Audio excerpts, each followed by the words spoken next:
ইমাম শাফি রহমাতুল্লাহি আলাইহি তিনি ইরাকে থাকতেন, আর তিনার একজন ছাত্র সমতুল্য, তার নাম হচ্ছে ইমাম আহমদ বিন হাম্বল।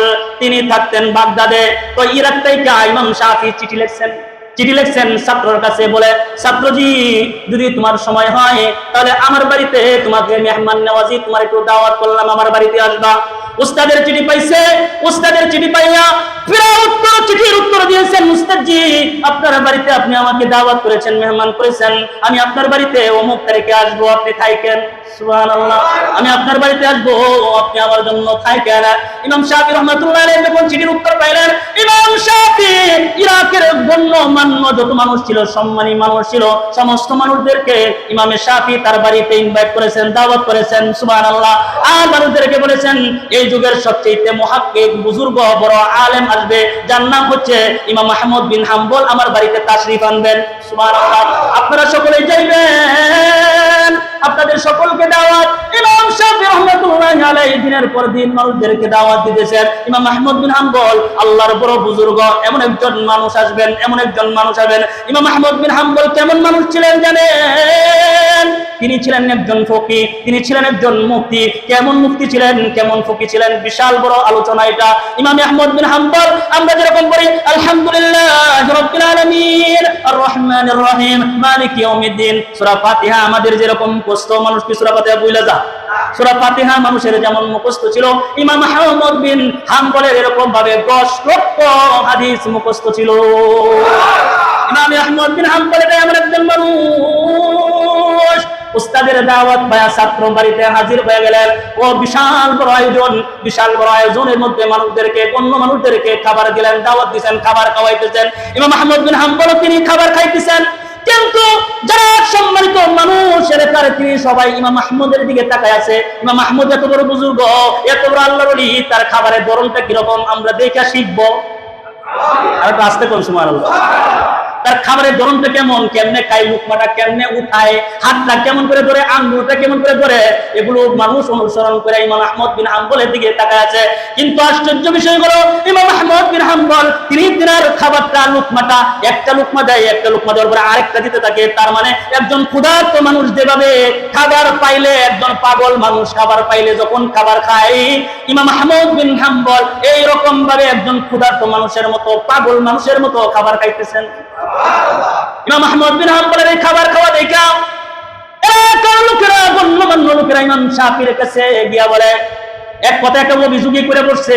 অভিযোগ দিছে কি, ওই আপনি বলছেন অনেক বড় বুজুর্গ, আল্লাহ বলি, মুহাদ্দিস, মুফতি, এত বড় একজন মানুষ, আমরা কত সুন্দর করে খানা খাই, আর তার খাবার দেখলে মনে হালাল এবং হারাম। আল্লাহ তাআলা এই পৃথিবীর জমিনে অনেক কিছু নিয়ামত আমাদের জন্য রাখছেন, কিছু আমাদের জন্য খাওয়া হালাল, আবার কিছু আমাদের জন্য খাওয়া হারাম। এখন আপনি আমার বিবেচনা করতে হবে যে আমার জন্য হালাল বিষয় আল্লাহ তাআলা কি দিয়েছেন এবং হারাম বিষয় আমার জন্য কি দিয়েছেন, এটা বেছে তারপরে দৈনন্দিন জীবন একজন প্রকৃত মুমিনের চালাতে হবে। মানুষ মানুষকে দিক নির্দেশনা দেয়, এই নির্দেশনায় চলবা, তোমার ক্ষতি হবে না। এই নির্দেশনায় চললে, আমার কথা মতো চললে দেখবা তোমার কোনো মুসিবত হবে না, উন্নতি হবে। একজন আরেকজনকে দিক নির্দেশনা দেন। আল্লাহ তাআলা বলেন, আমি যে দিক নির্দেশনা দেই, আমার দিক নির্দেশনা মোতাবেক যে তার জীবন যাপন করবে, আমি আল্লাহ তাআলা 2টা 4টা 5টা রাস্তা রাখি নাই যে তুমি এই রাস্তায় চললে তোমার উপকার হবে, এই রাস্তায় চললে তোমার ক্ষতি হবে। আমি 2-3 রাস্তা রাখি নাই, উপকারের একটা রাস্তা রাখছি। বান্দা যদি আমার দিক নির্দেশনা মতো চলে, আমাকে পাওয়ার জন্য যদি চলে, আমাকে পাওয়ার জন্য যদি বান্দা আমার যেগুলো আমি হুকুম করেছি, নিষেধ করেছি, সেগুলো থেকে যখন বান্দা সে দূরে থাকে, রাস্তা একটাই, সে রাস্তা দিয়ে সে মরবে, তো আমি আল্লাহ পাকের জান্নাতে তার সাথে আমার দেখা হবে। এই হালাল বস্তু খাবার, হালাল বস্তু খাবার, খাবারের জিনিসটা আমাকে মেনটেন করতে হবে। এই খাবারটা আমি আমার সন্তানের মুখে কিভাবে দিব, আল্লাহর দিক নির্দেশনা আছে না নাই? আল্লাহ পাকের দিক নির্দেশনা আমাদের মধ্যে আছে যে আমরা কিভাবে আমার সন্তানকে আমি খাবার খাওয়াবো। আপনি বাবা হিসাবে আপনার সন্তানের মুখে যদি আপনি হালাল খাবার তুলে দেন, আপনার সন্তানের হৃদয়ের ভিতরে আল্লাহ ভীতি হবে, আপনার সন্তানের ভিতরে আল্লাহর পক্ষ থেকে নূর তৈরি হবে, নূর পয়দা হবে, আলো প্রবাহিত হবে। কোন মানুষের অন্তরে যখন সে হালাল খায়, তারা হালাল খানাটা তার দিলের ভিতরে এফেক্ট করে। আপনারা হয়তো ম্যাগনেটের নাম শুনছেন, ম্যাগনেটে শুনেন নাই। ম্যাগনেট কিন্তু একটা ম্যাগনেট আরেকটা ম্যাগনেটরে কিন্তু আকর্ষণ করে। একটা ম্যাগনেট যেমন করে আকর্ষণ করে, এই ম্যাগনেট দিয়ে অনেক কাজ করা যায়। ঠিক তদ্রূপ একজন মানুষ যখন হালাল খাবার খায়, তখন তার দিলের ভিতরে নূর পয়দা বলে, তখন তার ইবাদতের দিকে তার টান পড়ে যায়, তখন তার নামাজের দিকে তার টান পড়ে, তখন সে আল্লাহর গোলামি করার জন্য তার দিল বারবার টানে, কারণ সে হালাল খাবার খাইতেছে। তার দিলের ভিতরে এখন আলো প্রবাহিত হইতেছে, তার দিলের ভিতরে ঈমান এখন তাজিল্লির মতো জ্বলতেছে। ঈমানটা যতক্ষণ পর্যন্ত বান্দার দিলের ভিতরে জ্বলে, ততক্ষণ পর্যন্ত বান্দা ইবাদতে তার মগ্ন, তার মনটা বজায় থাকে। আপনার ভিতরের ঈমান, আপনার ভিতরের নূর যতদিন পর্যন্ত থাকবে, ইবাদত প্রকাশ হবে। আজান হয়ে গেলে হালাল খাবারের যে নূর, এটা আপনাকে চুম্বকের মতো টানবে। নামাজের টাইম হয়ে গেলে, নামাজের টাইম চলে যাইতেছে, ওই চুম্বকের মতো আপনার হালাল খাবার আপনাকে টাইনা টাইনা নিয়ে আসবে। কারণ এই হালাল খাবারের এত উপকারিতা, এজন্য আল্লাহ তাআলা প্রত্যেকটা মুমিন ঈমানদারদেরকে ডাক দিয়া বলেন, ইয়া আইয়ুহাল্লাযীনা আমানু কুলু মিন তাইয়্যিবাতি মা রাযাকনাকুম ওয়াশকুরু লিল্লাহি ইন কুনতুম ইয়্যাহু তা'বুদুন। আল্লাহ তাআলা বলেন, ইয়া আইয়ুহাল্লাযীনা আমানু, হে আমার কলিজার টুকরা ঈমানদারেরা, তোমরা যারা ঈমান আনছো, তোমরা যারা আমি আল্লাহকে বিশ্বাস করছো, কুলু মিন তাইয়্যিবাতি মা রাযাকনাকুম, আমি আল্লাহ পাক তোমাদেরকে যে পবিত্র খানা দিয়েছি, পবিত্র রিজিক দিয়েছি, সেই পবিত্র খাবার থেকে তোমরা খাবার গ্রহণ করো, তোমরা সেই পবিত্র খাবার খাও। ওয়াশকুরু লিল্লাহ, খাবার খাওয়ার পরে আমি আল্লাহর উপরে তুমি শুকরিয়া আদায় করো। ইন কুনতুম ইয়্যাহু তা'বুদুন, যদি বান্দা তোমরা আমার ইবাদত করে থাকো। সুবহানাল্লাহ। আর ঈমানদারকে আল্লাহ তাআলা এক নম্বর আদেশ দিলেন, এক নম্বর কথা জানাই দিলেন, বান্দা ও আমার ঈমানদারেরা, কুলু মিন তাইয়্যিবাতি মা রাযাকনাকুম, পবিত্র হালাল খাবার আহরণ করো। ওয়াশকুরু লিল্লাহ, এবং আমি আল্লাহর শুকরিয়া আদায় করো। ইন কুনতুম ইয়্যাহু তা'বুদুন, যদি আমার ইবাদত করে থাকো। তার মানে একজন মানুষ যখন ইবাদতি হয়, একজন মানুষ যখন নামাজি হয়, একজন মানুষ যখন আল্লাহ ভীতি তার দিলের ভিতরে থাকে, একজন মানুষের দিলের ভিতরে যখন রাসূলুল্লাহর মুহাব্বত থাকে, জিকিরের মুহাব্বত থাকে, কোরআনের মুহাব্বত থাকে, হজ্জে বাইতুল্লাহর মুহাব্বত থাকে, আল্লাহ পাক বলেন ওই বান্দাদের ভিতরে শুকরিয়া থাকে, আর ওই বান্দারাই আমি আল্লাহর ইবাদত করে থাকে। ঈমানদারদেরকে আল্লাহ তাআলা ডাক দিয়ে বলছেন, সাবধান, হালাল খাইবা কিন্তু হারামের দিকে যাইতে পারবা না। তারপরে আল্লাহ তাআলা, এটা তো শুধু ঈমানদারদেরকে ডাক দিছে, তারপরে আল্লাহ তাআলা আর ঈমানদারকে ডাক দিয়ে আল্লাহ তাআলা ক্ষান্ত হয় নাই। এবার আল্লাহ তাআলা ডাক দিয়ে কয়, ও দুনিয়ার মানুষ, আল্লাহু আকবার বলেন। আল্লাহ তাআলা ডাক দিয়ে, ইয়া আইয়ুহান নাস, ও আমার মানুষেরা, ও মানুষেরা, ইয়া আইয়ুহান নাস কুলু মিম্মা ফিল আরদি হালালান তাইয়্যিবা। আল্লাহ তাআলা বলেন, ও মানুষেরা, কুলু মিম্মা ফিল আরদি হালালান তাইয়্যিবা, জমিনের ভিতরে যে সমস্ত রিজিক আমি আল্লাহ তোমাদেরকে দান করছি, জমিন থেকে টুকায়া টুকায়া হালাল রিজিকটাই তোমরা বাই করবা। জমিন থেকে হালাল রিজিকটাই হাতে উঠাইবা, হারাম উঠাইবা না, এটাই আল্লাহ বলেছে, এটাই বলেন আল্লাহ। আল্লাহ বলেন, জমিনের মধ্যে আমি বিচরণ করে অনেক রিজিক দিছি, সব দিকে তাকাইও না, সব জিনিস খাইও না, সব জিনিস হাতে লইও না। কিছু জিনিস আছে হাতে লইলে নাপাক হয়ে যায়, পায়খানা পেটের ভিতরে থাকলে কোনো সমস্যা নাই, বাইরে হয়ে গেলে হাতে লইলে মানুষ নাপাক হয়ে যায়, ঠিক না? আরো জুড়ে বলেন। আবার কিছু জিনিস জমিনের ভিতরে আছে, যেটা যেখানে পড়ে আছে ওখানেই পড়ে থাক, হাতে লইলেই নাপাক হয়ে যায়, হাতে লইলে জাহান্নামের কারণ হয়ে যায়, হাতে লইলেই বান্দা আল্লাহ থেকে দূরে সরে যায়।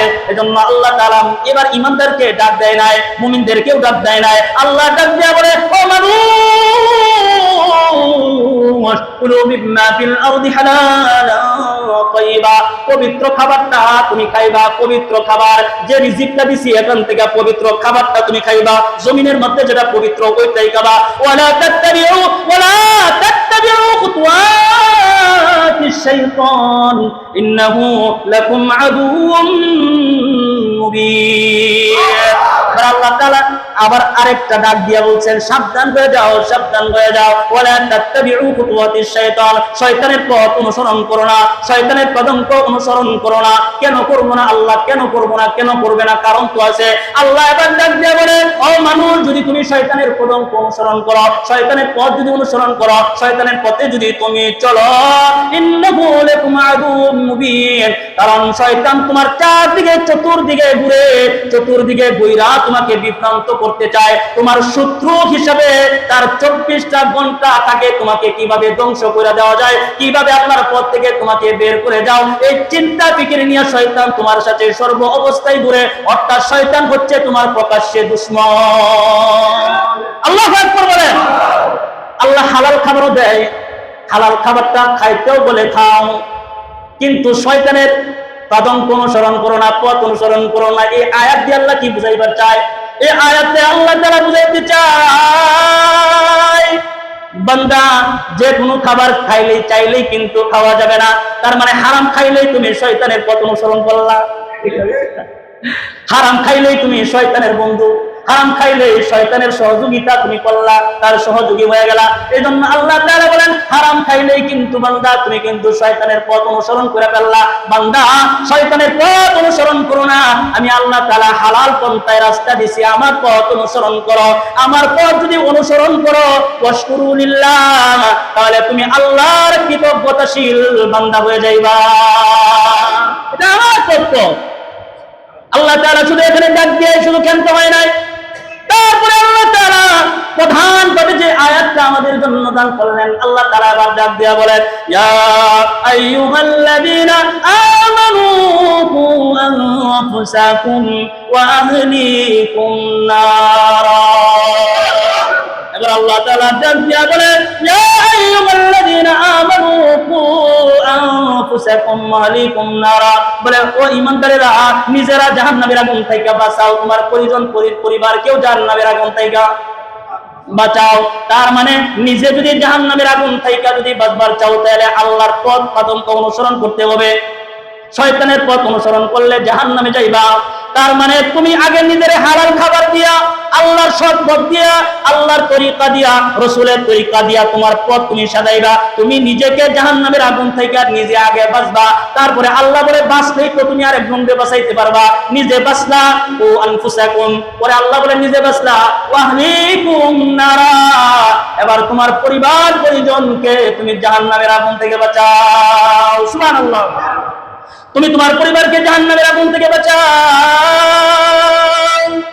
জাহান্নামের আগুন থেকে তুমি কেমনে বাঁচাইবা? আমি তো আমার পরিবারকে জাহান্নামের দিকে আমি তো ঠেলা দিতেছি, ধাক্কা দিতেছি, বলে যা যা জাহান্নামে যা। বলতে পারেন, হুজুর আমি আমার বাবা, আমি আমার মেয়েকে, আমি আমার পরিবারকে, আমি আমার স্ত্রীকে, আমি আমার বোনকে কিভাবে জাহান্নামের দিকে আমি ধাক্কা দেই? হ্যাঁ বাবা, তুমি তোমার সন্তানকে তুমি ধাক্কাইতেছো, তুমি তোমার পরিবারকে ধাক্কা ধাক্কা জাহান্নামে যাইতেছো। তোমার সন্তান তোমার কাছে খোলামেলা পোশাক চাই, তুমি কি না দাও? ঠিক না বেটি? তোমার মেয়ে বেপরদায় চলে, তুমি চলতে দিতেছো। তোমার বিবি তোমার বাজার করার কথা, তুমি বাজার না করে বিবিরে পাঠাইতেছো। তোমার বিবি বাজার করতেছে, তুমি জাহান্নামে পাঠাইতেছো। জোরে বলেন না? তুমি তোমার বিবিকে জাহান্নামে পাঠাইতেছো। এজন্য বলে বান্দারে নিজে আগে বাঁচবি, বাইসা নিজে যে সৎ আমল করবা, সৎ নেক কাজ করবা, ওই কাজগুলোর জন্য সন্তানকে ধাক্কা দিবা, ওই কাজগুলো করার জন্য বিবিরে ধাক্কা দিবা, ওই সন্তানগুলোকে ধাক্কা দিবা, বিবিকে ধাক্কা দিবা, আত্মীয় স্বজনকে ধাক্কা দিবা। যদি দিতে পারো, নিজেও জাহান্নামের আগুন থেকে বাইসা গেলা, তোমার পরিবার পরিজন তোমার সন্তানাদিও জাহান্নামের আগুন থেকে বেঁচে গেল। আর একটু জোরে বলেন সুবহানাল্লাহ। কারণ মানুষের রিজিক মানুষকে উন্নত করে, পবিত্র রিজিক মানুষের দিলের ভিতরে নূর তৈরি করে, নূর পয়দা করে। আল্লাহর রাসূলের জন্য বলে কিয়ামতের ময়দানে নূরের আলো দিয়া দিয়া বান্দাগুলো ফুলসিরাত পার হতে থাকবে। কত রঙের আলো সেদিন আসবে, যে যে সমস্ত জিনিসের আলো আছে, নূর আছে, সমস্ত নূর একত্রিত হবে কিয়ামতের ময়দানে। সুবহানাল্লাহ বলেন। কিয়ামতের ময়দানে সব আলো একসাথে হবে। নামাজের আলো একসাথে হবে, আপনার জিকিরের আলো হবে, আপনার কোরআনের তেলাওয়াতের আলো হবে, তাহাজ্জুদের নামাজের আলো হবে, ইশরাকের নামাজের আলো হবে, সুন্নতি লিবাসের আলো হবে। আল্লাহু আকবার বলেন। জান্নাতি নবীজির এই সুন্নাত দাঁড়িয়ে একটা আলো হবে। সুবহানাল্লাহ। এগুলোর একটা আলো হবে। সব আলো মিলায়া যখন ফুলসিরাতের সামনে যখন লাইট মারবে, আল্লাহর চন্দ্র সূর্যগুলা সেদিন সব ফেল হয়ে যাবে। এজন্য যে সমস্ত খাবারের ভিতরে আল্লাহ তাআলা নূর রাখছেন, নূর গুলো খাইবেন। বদ হজম যেগুলো হয় খাইবেন না, অর্থাৎ হারাম গুলো খাইবেন না।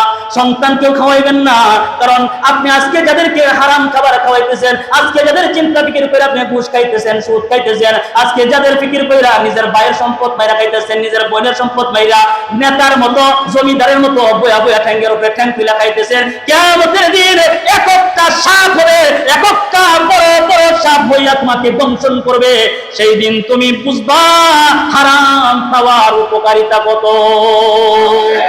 চিন্তা দেখে তাহলে সন্তানকে আপনি কি হারাম খাওয়াইবেন?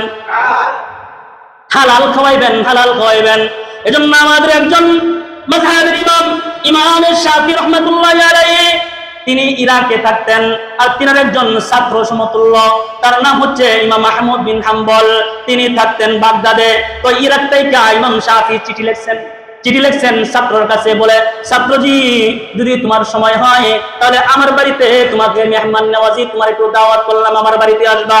উস্তাদের চিঠি পাইছে, উস্তাদের চিঠি পাইয়া চিঠির উত্তর দিয়েছেন, উস্তাদজি, আপনার বাড়িতে আপনি আমাকে দাওয়াত করেছেন, মেহমান করেছেন, আমি আপনার বাড়িতে অমুক তারিখে আসবো, আপনি থাকেন। সুবহানাল্লাহ। আমি আপনার বাড়িতে আসবো, আপনি আমার জন্য থাকেন। ইমাম শাফিঈ রাহমাতুল্লাহি আলাইহি যখন চিঠির উত্তর পাইলেন, ইমাম শাফিঈ ইরাকের গণ্যমান্য যত মানুষ ছিল, সম্মানী মানুষ ছিল, সমস্ত মানুষদেরকে ইমাম শাফিঈ তার বাড়িতে ইনভাইট করেছেন, দাওয়াত করেছেন। সুবহানাল্লাহ।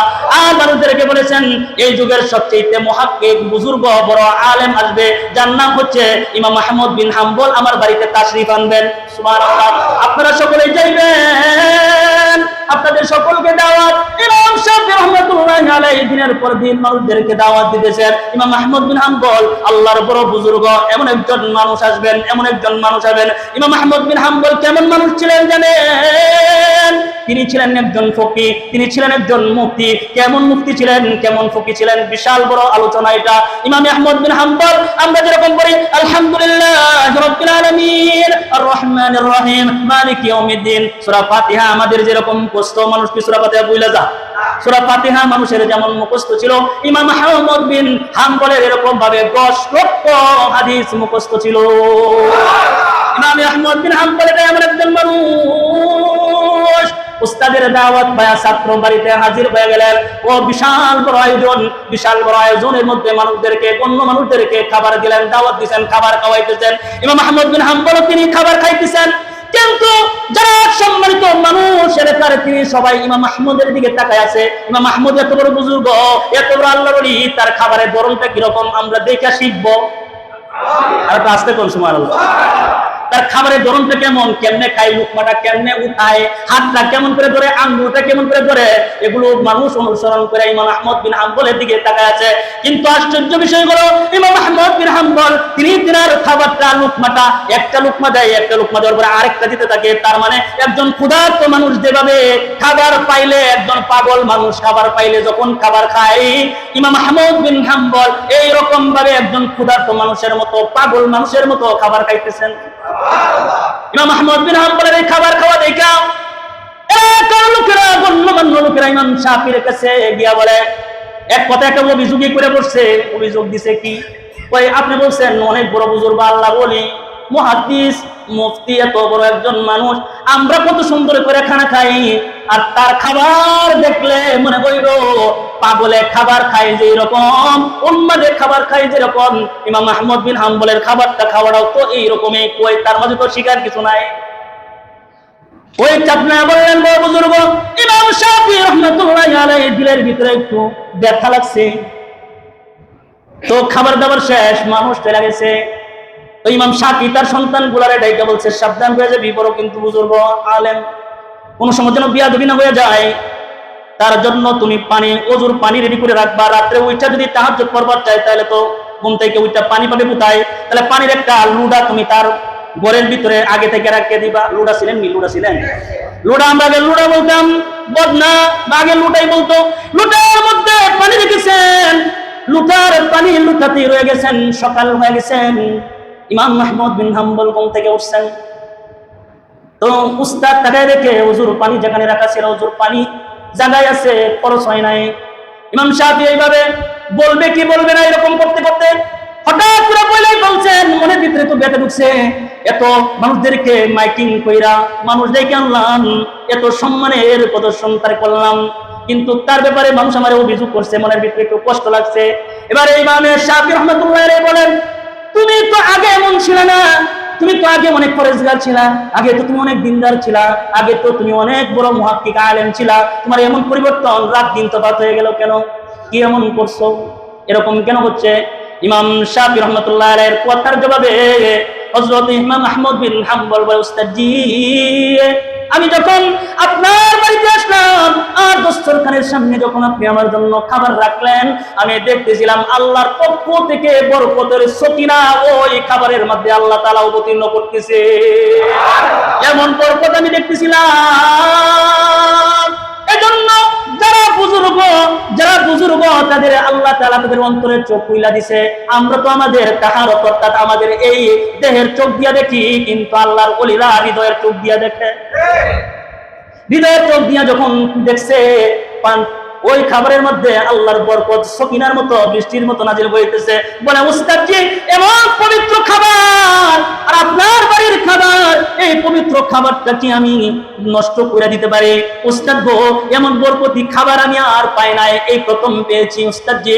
এজন্য বরকতি খাবার পেয়ে লোভ সামলাইতে পারি নাই, যার কারণে এক লুকমার পর আরেক লুকমায় শুধু আমি খাইতেছিলাম। উস্তাদ জি আবার ডাক দিয়া বলে, বুঝলাম তো বরকত ছিল, এই জন্য তুমি তাড়াহুড়া করে খাইলা, কিন্তু আমার সন্তানেরা তোমাকে ওযুর পানি দিল, আমার ওযুর পানি তো তুমি ব্যবহার করলে না, অর্থাৎ তুমি ঘুমাইলা, ঘুম থেকে উইটা তাহাজ্জুদ তো তুমি পড়লা না, তুমি তো ফজর পড়লা না, কারণ কি নাই? ওযুর পানি তো আছে, পড়লা না। এবার ছাত্র ডাক দিয়া বলে, উস্তাদ জি, যে পানি আপনি আমাকে দিয়েছেন, যে পানি দিয়ে আমি ওযু করব, মানুষ ঘুমাইলে তো ওযু লাগে, সুবহানাল্লাহ। মানুষ ঘুমানোর পরে তো উঠলে তো ওযু লাগে, আমি তো আর ঘুমাই নাই, সুবহানাল্লাহ, আমি তো ঘুমাই নাই। কই কেন ঘুমাও নাই? কই আপনার বাড়ির পবিত্র খাবার আমার দিলের ভিতরে এমন এফেক্ট করছে, আপনার পবিত্র খাবার সারা রাত আমারে ঘুমাইতে দেয় নাই, আপনার বাড়ির পবিত্র খাবার আমাকে সারা রাত ঘুমাইতে দেয় নাই। আমি কোরআনে কারীমের আয়াত পড়তেছিলাম, এই আয়াতটা আমার দিলের ভিতরে ঢুকছে, আর এই আয়াত থেকে আমি সারা রাত্র কোরআনে কারীম থেকে একটা আয়াতের ভিতর থেকে 100 মাসআলা সারা রাতের ভিতরে আমি সমাধান করেছি। 100 মাসআলা আমি এখানে বের করেছি। আর উস্তাদ জি, আমি সারা রাত শুধু কোরআনে কারীমের উপরে মাসআলা দিয়া শেষ করে নাই গো উস্তাদ জি, তাহাজ্জুদ হয়েছে, ফজর হয়ে গেছে, সময় হয়ে গেছে, আমার ছাত্ররা মক্তবে বসে আছে, ছুটি দেন, আমি আমার ছাত্র নিয়ে পড়ে থাকি। সুবহানাল্লাহ বিহামদিহি। পবিত্র খাবারের এই যে একটা উসুল, এই যে তার ভিতরে যে একটা এফেক্ট করছে, কারণ আল্লাহর কসম, পবিত্র খাবার যে খায় তার ভিতরে এফেক্ট করে, তার ভিতরে নূর আসে। পবিত্র খাবার খাইলে মানুষ নামাজে আসে, রোজা রাখে, হজ করে, যাকাত দেয়, এটাই বাস্তব কথা, বলেন ঠিক না বেঠিক? কারণ পবিত্র খাবার, এটার তো একটা ঘ্রাণ আছে, পবিত্র খাবারের ঘ্রাণ দিলের ভিতরে পয়দা হয়, সুবহানাল্লাহ বলেন। এজন্য আপনি হালাল খাবার খাওয়াইবেন, বলছিলাম হালাল খাবার খাওয়াইবেন। তারপরে আপনি যে কাজটা করবেন, আপনার সন্তানের সাথে আপনি ন্যায় বিচার করবেন, সুবহানাল্লাহ বলেন। আপনার সন্তানের সাথে আপনি ন্যায় বিচার করবেন, ইনসাফ করবেন। কেন ইনসাফ করবেন? আল্লাহ কোরআনে কারীমে এটাও আমাদেরকে জানায় দিয়েছেন, সুবহানাল্লাহ বলেন। আল্লাহ তাআলা সূরাতুল ইউসুফের মধ্যে আয়াত নাযিল করছেন, আল্লাহ তাআলা সেই আয়াতে বলতেছেন, ইযা ক্বালু লা ইউসুফু ওয়া আখুহু আহাব্বু ইলা আবিনা মিন্না ওয়া নাহনু উসবাতু ইন্না আবানা লাফি দালালিন মুবিন। আল্লাহ তাআলা বলেন ইয ক্বালু, যখন হযরত ইউসুফ আলাইহিস সালাতু ওয়াস সালামের ভাইরা বলল, কি বলল? কারণ হযরত ইউসুফকে আল্লাহর নবী হযরত ইউসুফকে তার বাপ অর্থাৎ হযরতে ইয়াকুব আলাইহিস সালাতু ওয়াস সালাম বেশি ভালো পায়, বনিয়ামিনকে বেশি ভালো পায়, ইউসুফকে বেশি ভালোবাসে। এই ভালোবাসাটা তার বায়ানচারী সহ্য করতে পারে নাই। তারা এবার ডাক দিয়ে বলেন ইয ক্বালু লা ইউসুফু ওয়া আখুহু আহাব্বু, তারা এবার ডাক দিয়ে বলে লা ইউসুফু ওয়া আখুহু, আমাদের পিতা হযরতে ইউসুফ এবং তার ভাই বেনিয়ামিনকে বেশি ভালোবাসে। আহাব্বু ইলা আবিনা মিন্না, আমাদের থেকেও বেশি, আমাদের পিতা আমাদের থেকেও বেশি ভালোবাসেন বনিয়ামিন এবং হযরত ইউসুফকে। তাদের ভিতরে এই যে একটা মনে গাঁথি লাগছে। তারপরে তারা বলে ওয়া নাহনু উসবাতুন, অথচ আমরা একটা শক্তিশালী দল। আমার বাবা শক্তিশালী দল চিনে না, চিনে কারে? ইউসুফরে আর বেনিয়ামিনকে, তাকে চিনে। অথচ আমরা একটা বাবার সামনে এত বড় একটা দল, এত বড় একটা প্রভাব আমাদের, আমার বাবা আমাদেরকে ভালোবাসে না। তারপরে তাদের বাবার ব্যাপারে এই সন্তানগুলো ডাকতে বলে ইন্না আবানা লাফি দালালিন মুবিন। তারা বলতেছে ইন্না আবানা, নিশ্চয় আমাদের পিতা লাফি দালালিন মুবিন, স্পষ্ট গুমরাহির মধ্যে আছে। সন্তান কি বলল?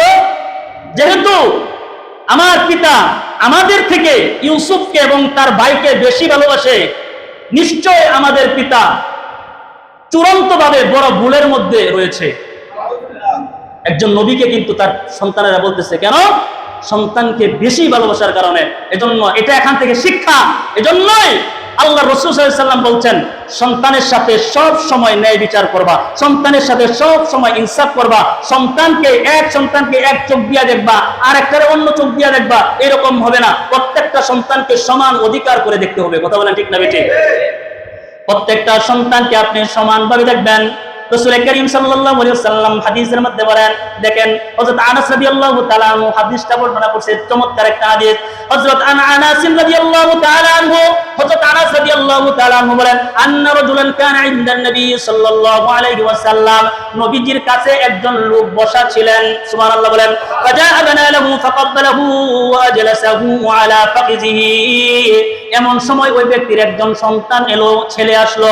ফাকাব্বালাহু, তাকে তার বাবা চুমা দিলেন। ওয়া আজলাসাহু আলা ফাকিজিহি, এবং সে তার নিজের উরুর উপরে বসালেন। সন্তানটা আসছে, সন্তানটারে দইরা চুমা দিছে, তারপরে নিজের উরুর উপরে তার সন্তানকে বসাইছে। তারপরে আল্লাহ রাসূল বলেন, সুম্মা জাআত বিনাতু লাহু ফাজলাসাহা বাইনা ইয়াদাইহি, তখন তার আরেকটি মেয়ে আসলো। কি বললো? তার পরবর্তীতে তার একটা মেয়ে আসলো। ফাজলাসাহা বাইনা ইয়াদাইহি, এই মেয়েটারে তার বাবার সামনে বসাইলো। আগেটারে চুমা দিছে, উরুর উপরে বসাইছে। পরে মেয়ে আসছে, মেয়েটারে কি করছে? খালি সামনে বসায় দিছে। ফাকালান নবী সাল্লাল্লাহু আলাইহি ওয়াসাল্লাম, আল্লাহর রাসূল সাল্লাল্লাহু আলাইহি ওয়াসাল্লাম এই লোকটাকে ডাক দিয়া বললেন, ফাহাল্লা সাওয়াইতা বাইনাহুমা, তুমি এই দুইজনের মধ্যে তুমি সমান আচরণ কেন করলে না? সুবহানাল্লাহ বলেন। তুমি এই দুইজনের মধ্যে সমান আচরণ কেন করলে না? দুইজনের সাথে তো তুমি সুবিচার করলে না। একটারে চুমা দিছো, আরেকটারে চুমা দিলা না, ন্যায় বিচার হইল না। যেটারে চুমা দিছো ওটারেও তুমি চুমা দিবা।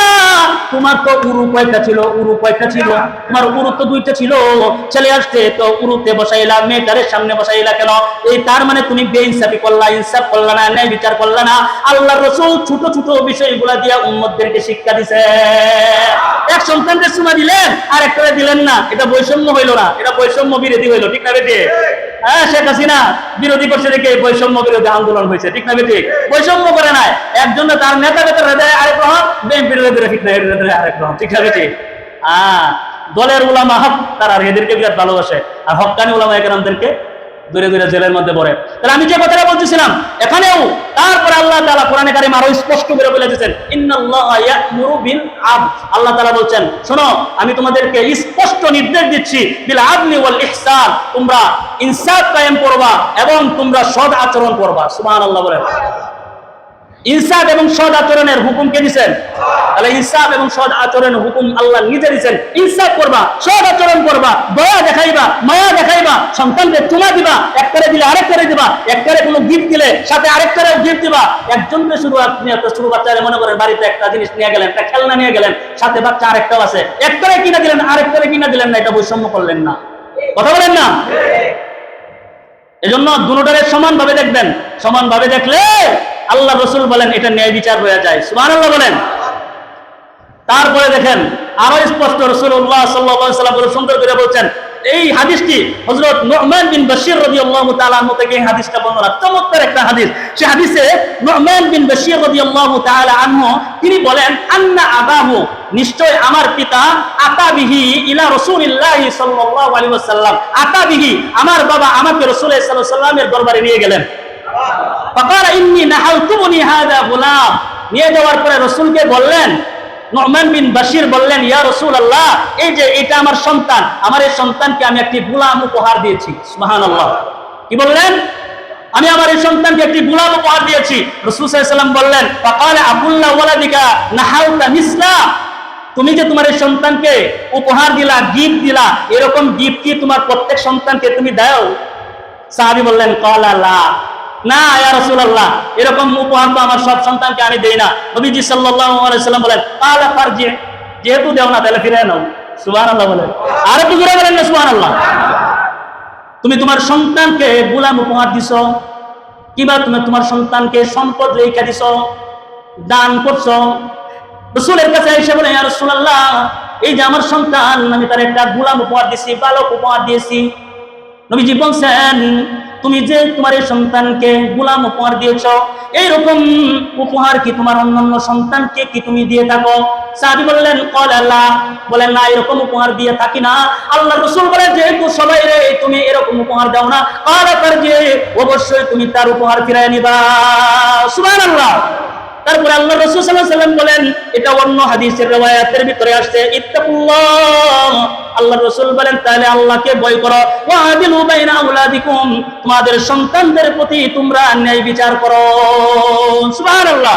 সাহাবী বলেন, ফারজা ফারাদ্দা আতিয়াতাহু, সাহাবী ফিরে আয়েশা তার দেওয়া উপহার তিনি ফিরিয়ে নিলেন। সাহাবী বুঝতে পারছেন, বুঝা কি করছেন, নিজের দেওয়া উপহার তিনি কি করছেন, ফিরিয়ে নিছেন।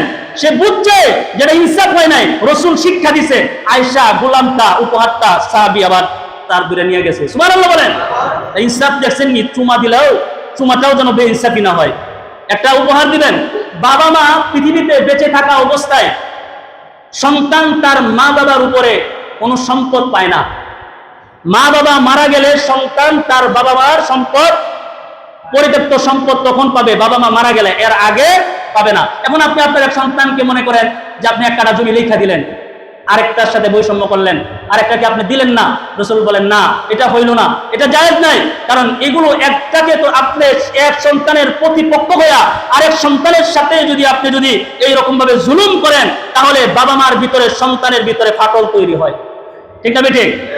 বাবা মা এক সন্তানকে ভালো করে দেখলে অন্য সন্তান তারপরে বলতে থাকে, আমাদের বাপ মাই তো ঠিক নাই, হুজুর বাবা মাই তো ঠিক নাই, ওরে বেশি ভালোবাসে, সারা জীবন খাইতে খাওয়াইলাম আমি, দিব আমারে না দিয়া দিছে ওরে, সারা জীবন প্রবাসে খাটলাম আমি, টাকা বাড়াইলাম আমি, বাড়ি করছি এরার নামে, সম্পদ কিনছে ভাইয়ের নামে। ঠিক না ঠিক? সারা জীবন কষ্ট করছি প্রবাসে আমি, আমার নামে জমি কিনবো, জমি না কিনছে কার নামে? ভাইয়ের নামে কিনছে। না, যে টাকা বাড়াইছে তার নামে সম্পদ কিনো, তুমি তোমার অন্য সন্তানের নামে কেন তুমি সম্পদ কিনবা? এজন্য আল্লাহ রাসূল সাল্লাল্লাহু আলাইহি ওয়াসাল্লাম বলছেন, এই বৈষম্য করার কারণে বাবা মা যদি এক সন্তানকে এক চোখে দেখে, আরেকটারে যদি খারাপ চোখে দেখে, আল্লাহ রাসূল সাল্লাল্লাহু আলাইহি ওয়াসাল্লাম বলেন, এক নাম্বার ভাই বোনের মধ্যে হিংসা বিদ্বেষ সৃষ্টি হয়। জোরে বলেন না? যে বাইরে বেশি দিছে ওই ভাইয়ের প্রতি প্রত্যেকটা ভাই বোনের কি হয়? হিংসা বিদ্বেষ সৃষ্টি হয়, কারণ ওরে বেশি ভালোবাসে। ইউসুফের প্রতি বিদ্বেষ সৃষ্টি হয়েছে, ইউসুফের নিচে মারবার লাগে কুয়াত ফেলাই দিছে। ঠিক না ঠিক? তখন মারামারি হানাহানিরা ওখান থেকে শুরু হয়েছে। এজন্য বলা হয়েছে সন্তানের সাথে ইনসাফ করবা, না করলে বেইনসাফি করলে দেখবা যে তাদের ভিতরে বিদ্বেষ তৈরি হবে, ভালোবাসা বন্ধন নষ্ট হয়ে যাবে, তারপরে পরিবারের মধ্যে সম্পর্ক নষ্ট হয়ে যাবে। পরিবার একসাথে সবাই খাইতো, এক বাইরে আলাদাভাবে দেখার কারণে এতদিনের সাজানো সংসার একবারে সম্পর্ক নষ্ট হয়ে গেল। 3 নম্বর, বঞ্চিত সন্তানদের মধ্যে অনেক কষ্ট অভিমান তৈরি হয়।